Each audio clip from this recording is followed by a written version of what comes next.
On Tuesday, Ugandan security forces detained a group of demonstrators in downtown Kampala.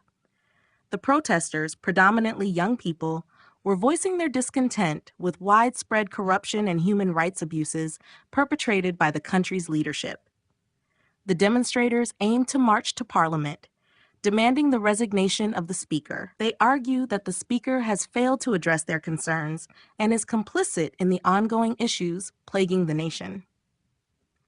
The Uganda police force had previously banned the planned protests, citing intelligence reports suggesting that criminal elements might hijack the demonstration to engage in looting and vandalism. Despite this ban, the protesters proceeded, driven by a deep-seated frustration with the current state of affairs in Uganda.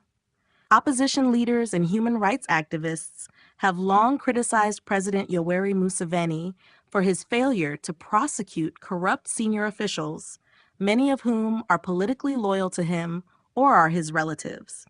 This perceived lack of accountability has fueled public anger and disillusionment, particularly among the youth who feel that their future is being compromised by the entrenched corruption and abuse of power. The protesters have hinted on social media that they might return to the streets on Thursday, indicating that the unrest is far from over. This suggests a growing momentum and determination among the youth to continue their fight for justice and accountability, despite the risks involved. As tensions rise, the international community is watching closely.